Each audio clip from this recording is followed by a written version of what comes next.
Welcome to Rebecca Sounds Reveille. I am absolutely excited to share with you today someone who is a winner of multiple Best Acting Awards, including Best Actor of the Year at the Mediterranean. Oh my goodness, I am just so speechless today. I'm so excited. At the Mediterranean Film Festival, Best Actor at the Red Corner Film Festival, Best Actor at the Oniros Film Festival, and Best Actor at the Gold Movie Awards. He is, this is an exciting story about how he is where he is at today, because he is known as, born as Dustin Anthony Serrano, and he was honored by his grandfather. This story is just so touching to me because his grandfather, William Ardine, was a World War II Air Force veteran. And this is where it just touches me because, as you all know, I'm a veteran, and he was given permission to use his last name in order to carry on his lineage. And he began his journey in entertainment, performing in musicals and theater in school with local acting companies. And it's just, I embrace this so much because how historical this is. And I'm already like starting to choke up here. I am so excited because of where this is going. But at the age of 14, he trained as a professional wrestler and stuntman. You've got to be so excited about where this is going because he received prestigious training by the legendary Dory Funk Jr. and as well as the phenomenal AJ Styles. Yes, you're going to just wait till you hear all of this today. He later went on to run a successful professional wrestling organization, Pro Wrestling Destination. And this went on for nearly a decade. This man who's with us today is extraordinary because he's appeared in dozens of TV shows, commercials, independent films. He's had a number of upcoming projects. You're going to hear about a number of them today, which include starring roles in films, Religion and Proving Ground, and there's more. In fact, I don't want to take away what he can share with us about his award-winning feature film and a really well-received Chinese feature film. So I'm going to bring him on to share with you and me and all of us who are listening and watching today. So with me today and you is Dustin Ardine. Welcome to the show. I am so excited. I am so tongue-tied. I'm just so delighted you're here. Welcome. Oh, thank you very much for that amazing intro. I'm not sure if I can live up to it, but thank you very, very much. I'm happy to be here. I'm so excited because your story has just got me so touched with how you have your name and the honor it is to carry it out. And so when did you just receive the honor? So my grandfather, William Ardine, was a humongous influence on my life. He's the one that in my family who really supported my dreams, and he made me believe that magic exists in the world. He used to do magic tricks, and he used to, when any of us kids would have the hiccups or anything like that, he would take them away from us, using magic. And he was just an extraordinary man who was full of life and vibrancy, and believed that the world is worth living and the world is wonderful. And when he was passing, he got very sick, and he was down in Florida at the time, and I had gone down there, and I'd stayed by his bed for I think a week straight. I wouldn't eat or drink or sleep or anything because this man meant that much to me. And his only child had unfortunately passed before him, so there was nobody to carry on his lineage. And I come from, as you said, my last name, born name was Serrano, and my father, Richard Serrano, my mother, Tina Serrano. I had many other family members, cousins, and other people who were named Serrano, but I wanted somebody to carry on the Ardine name because this man deserved it, and he was such an inspiration to me. So on his deathbed, I asked for his permission to carry on his name and to take it forward, to the world, and he knew what I wanted to do with my life. Acting had always been there, and he'd been a big supporter of that. And professional wrestling had always been there, and he'd been a big supporter of that as well. So he knew my drive and my determination, and I was both, shocked but relieved, and so, blessed that he granted me permission to use his name, and that he believed that I was the right person to give it to. And as you said, he was a veteran, and again, thank you for your service. And I wanted to honor just every part of his life and take his name forward. So I legally had my name changed, and I went through the whole process to get my name changed to Dustin Ardine, and I use that to this day in everything that I do. And when I eventually have kids, I want to pass that name on to them, and carry on not only his lineage but also my family's lineage through just me. And go out and show the world what I can do in my acting and carry his name forward. That is it's just so touching, and it is so neat. I think that this is such an amazing, it's just so amazing. So let me just go on so that I don't keep getting choked up about this any further. So at the age of 14, you went in to because before that you were doing acting, and at 14 you went into doing professional wrestling as well as stunts. Yes. And I mean, how did you do that transition? Were you already in some of the acting and the theater that you were doing? Were you kind of already embracing stunts? Or Yes. at that time you were? I was. I started acting when I was 6 years old, and I remember I believe I was around that age, maybe five and a half, when my dad showed me Return of the Jedi, Star Wars Return of the Jedi for the first time, and that was one of the films that I was just like, this is absolutely amazing, and this is what I want to do. So how do I do this? And he basically told me, we didn't have any connections to the industry or anything like that. None of our, I come from a very, a lower middle class family. My father is a postman, my mother's a nurse, and they didn't have any connections, but they did the best to support me. So they said, okay, we'll get you into local theater groups, we'll get you doing plays at school, that kind of thing. So I started out doing local plays and going out for local commercials. I was living in Reno, Nevada at the time, and unfortunately there wasn't a whole lot of things except for anything that came in that was like a little side work or background work. I remember I did the movie Sister Act. There was a background part in one of the casinos that a couple of us had done, and a couple people in my family had done Angels in the Outfield when they were in the stadium flapping their arms, stuff like that. Whatever you could go out for.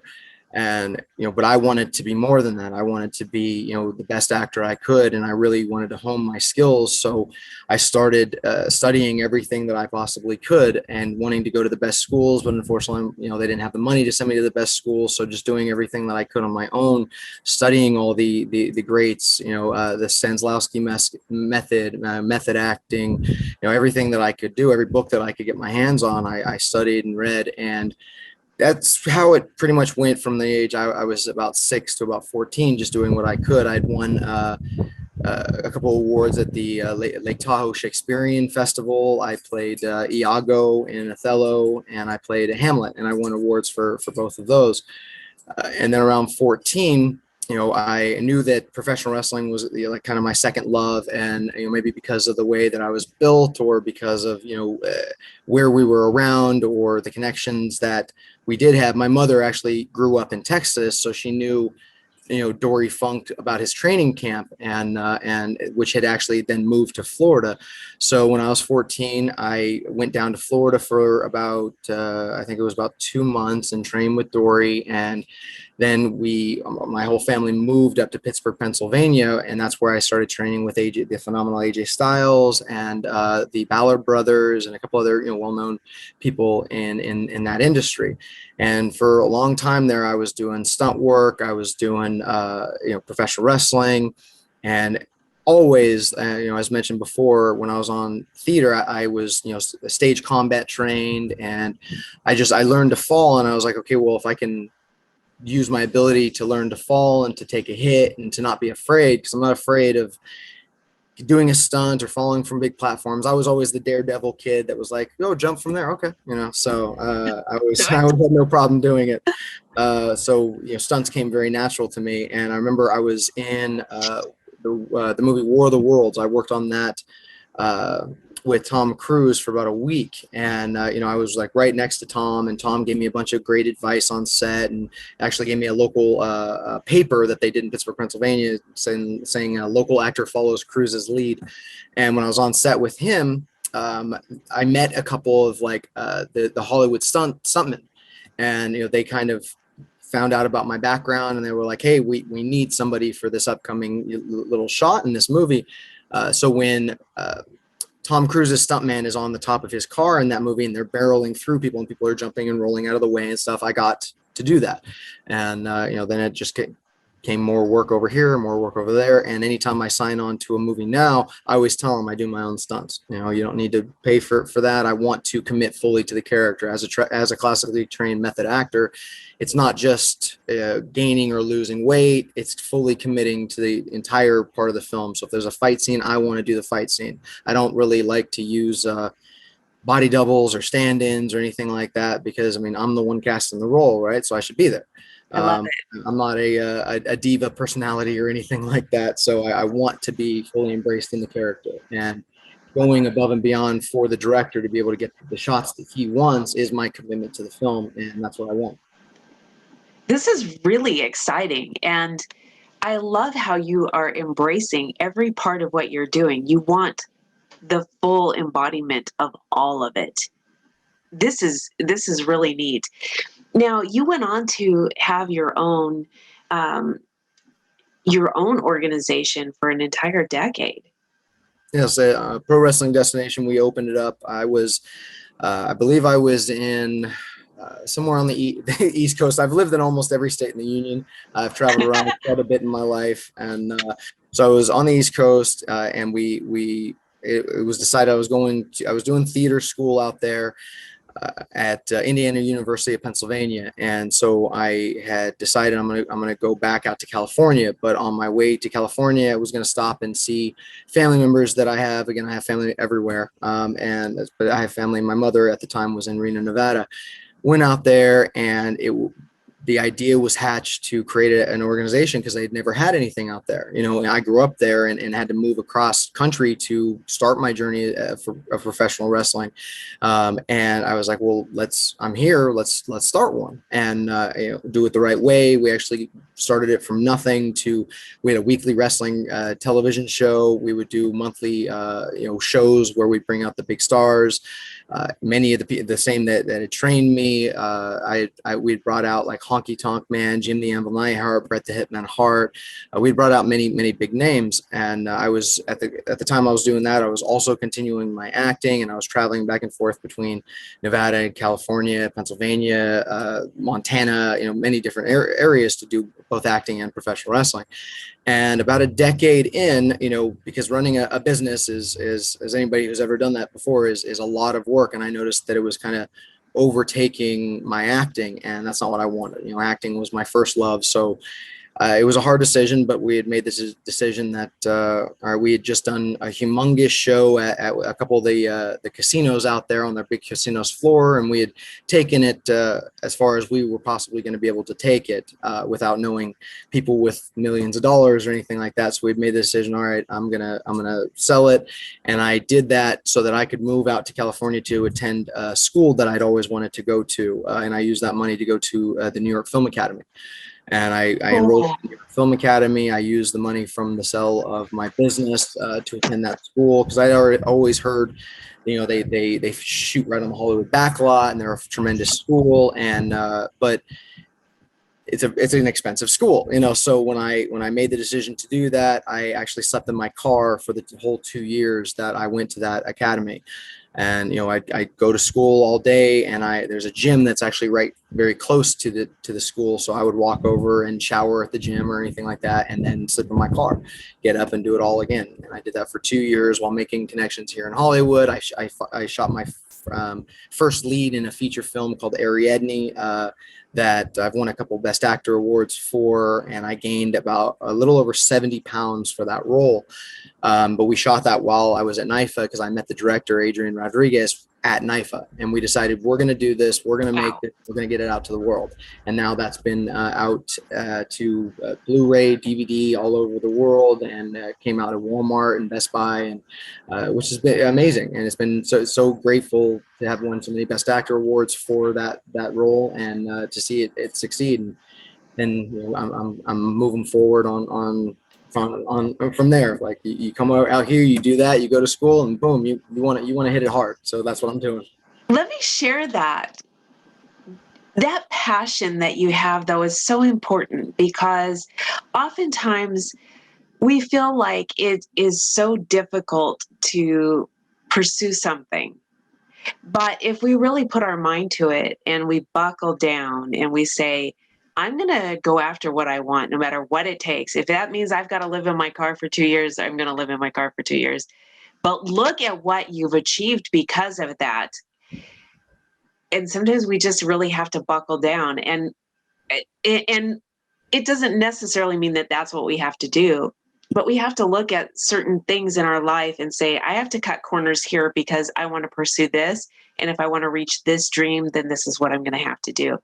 And we have to make those decisions and stick to it. Absolutely. But it's a really small price to pay for a long time dream to achieve. And you're doing it. And you've also played Rose. Oh, yes. Hear about Rose. Rose was a character that I had played in the feature film. It was a Chinese feature film called Los Angeles Kidnapping. And it was actually right after I got done doing Ariadne, in between the time that I was doing that and another film called Birth, because I had packed on the weight, because in Ariadne, it's based on the Greek mythology of Ariadne, the Minotaur, and Theseus. That whole story, it's a reimagining. I play the Minotaur character, so the director was like, you have to look like a bull. I want you as big as possible. So I ate everything in sight, and was working out constantly about 3 times a day. And when we were done, I lived in that as that character for about the full 3 months of the shoot. And when we were done, the very next role that I got was in a horror film called Birth. And we actually shot that one at the same house that they filmed The Conjuring in. And we had a great cast, and the director was phenomenal in that film. And it just actually recently came out, and I've won a couple Best Actor awards for that. But the director was like, you have to lose all this weight. You have to lose everything. So I starved myself for 4 months. I didn't eat a scrap of food for over 4 months to drop the weight. Oh my gosh. If you ever heard of that, the master cleanse that they do, where it's like water, cayenne pepper, and lemon juice. I did that for 4 months straight. Didn't have a solid ounce of food. And it worked. It worked, and it got me down, and I didn't eat throughout the entire production of Birth, and which was horrible, because the director brought on really good food every single day, and I couldn't eat any.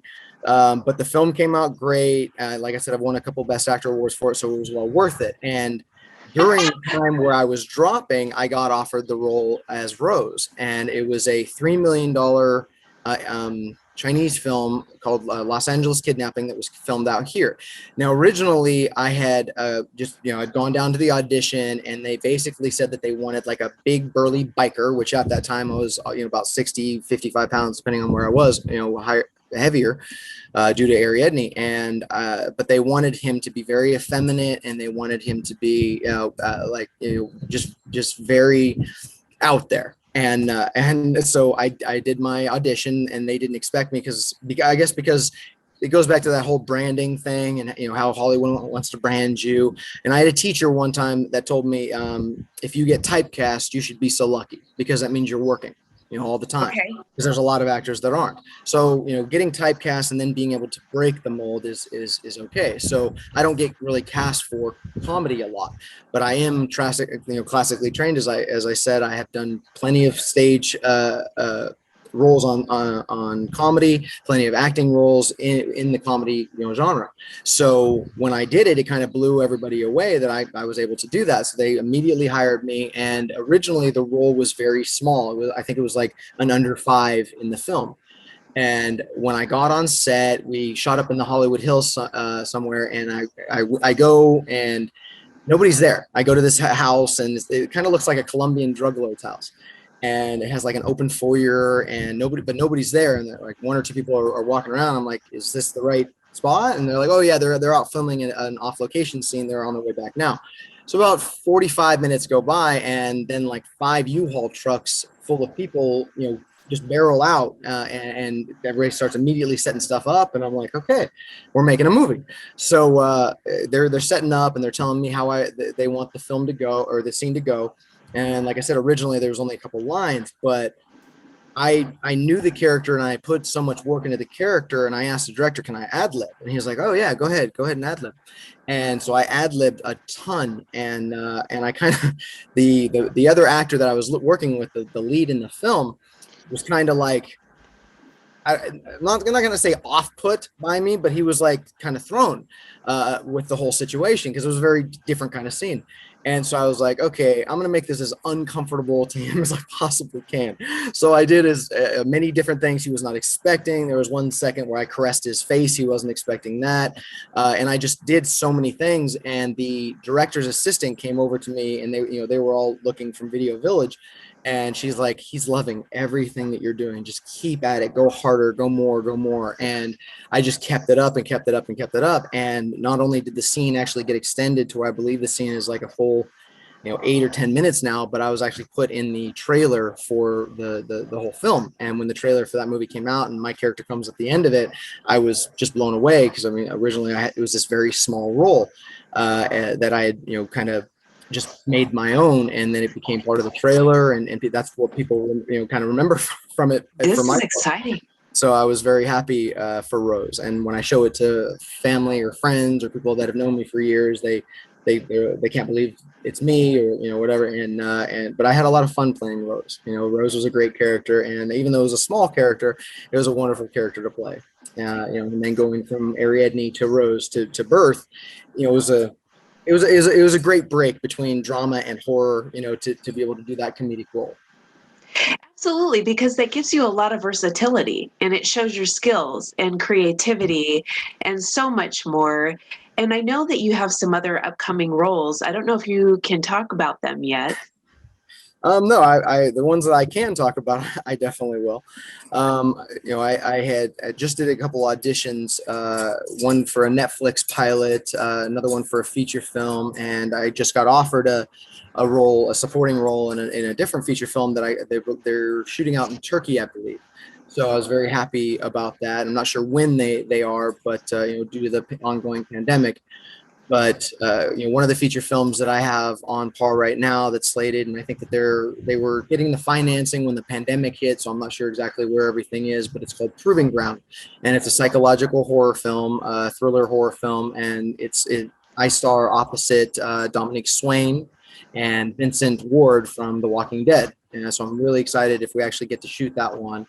Another film that we had shot right before the pandemic was a film called I'm Not for Sale: The Fight Against Human Trafficking, which is that's such a hot button issue that we felt it was important to really talk about. And that one actually I star opposite Emmy Award, daytime Emmy Award winner Judy Evans. She's a soap opera legend. I wanted to learn how it was to hold a gun properly, and I wanted it to really come off on the screen that I was this cop who had gotten trained, and it's going great right now, and I actually won a couple Best Actor awards from Romania, from Lynn, from here in Los Angeles, and I'm so honored to have won all that and to have worked with the crew that I did on that film, and hopefully it just it keeps going that way. And I was so blessed to have gotten that role in that film, and to have done everything to make Sawyer come alive in the film as I possibly could. I did my own stunts in that film as well, so it was a really great shoot. And I actually broke my hand during the shoot. It was actually on the very first day of the shoot. We shot one of the most intense scenes the very first day. And I was in character, and I'd slammed my hand down on this metal desk. And I knew instantly that it was broken because I could feel it. I'd broken my hand before, and I didn't tell anybody because I didn't want to lose the role. And because I had slammed it down on the desk during the main, like the what's called the master shot, I had to continually do it for every single shot after that when we were shooting that scene. And every single time I came down, it hurt so bad. But and then the worst part of it was that scene got cut. Where I broke my hand got cut from Oh, from the no. final part of it. But the final part of it came off amazing. So I was so happy with it. And if I break a bone or whatever happens during the set, it's the price you pay as the artist to bring the character to life. So I was very happy with it. The whole cast and crew didn't even know until after we wrapped. The show must go on. The show must go on, right? Well, I am really excited about all the things that you're doing, the things that you've done. It's an honor with your name, your lineage, where you have going. I just wish you so many congratulations, the awards that you've won. I want the audience to connect with you on so many levels. So if you will share where you want them to connect with you right now, I know they'll be able to connect with you through the links that I share on all of the different forums and platforms that we're going to be on. But I'd like them to hear it so they can connect with you right away, especially if they're tuning in on audio and on video. Well, I mean, first, thank you very much for inviting me here and for doing everything. The work that you do is extraordinary, and you're helping so many people, and that's a wonderful, great thing. Secondly, to anybody out there who is listening into this, who sees it, the live video, or wants to follow me, first, thank you very much. I'm very appreciative of anybody who follows my journey and connects with me on any level or any of the characters that I've brought into life. It truly does mean the entire world to me. So you can find me on my personal website, which is www.dustinardine.com. I'm on Instagram at Dustin Ardine, Facebook at Dustin Ardine Actor, LinkedIn Dustin Ardine, Twitter Dustin Ardine, and soon we'll be on Clubhouse and other formats as well. So please follow along my journey and comment on any posts I make, any picture of me. Let me know what you're up to and what's going on in your life as well. The reason I got into acting was I came from kind of a broken home when I was a child, and movies were an escape to me. They gave me an outlet to escape my home troubles, my school troubles, the regular troubles that so many people out there have. And I want to kind of pay that back to the next generation and the next generation after that, because having those type of outlets and looking up to these type of characters, I had heroes. My heroes were my grandfather, Bret the Hitman Hart that I used to see on TV every day, and so many actors out there, and still continues to this day. Russell Crowe is one of my inspirations. Dustin Hoffman, who I'm actually named after, is one of my inspirations. My mother named me after Dustin Hoffman because she's his favorite actor. And these characters that we bring to life really do matter to people's lives, and more than many people think. And having the ability to pay that forward is what I want to do with my life. So please follow along and join me on my journey. I really love this, and I think that you are an incredible example. And for those who really want to understand perseverance and dedication, they really need to follow you and see the things that you're doing, because for anyone who really wants to understand what pursuing a dream is, you're doing it and you're living it and you're talking about it and you're sharing that with others. And I think what a wonderful example and a mentor that you are to others. And so for all of those that are watching and listening today, please connect with Dustin. I think you will definitely it will be really advantageous for you. And I want to thank you, Dustin, for being on the show. And I want to thank all of you for tuning in today. Please make sure to connect with him. You will be so glad that you did. And make sure to let everybody that you know, all of those that you connect with on social media, and everybody that you don't. Thanks for tuning in today. Ciao for now.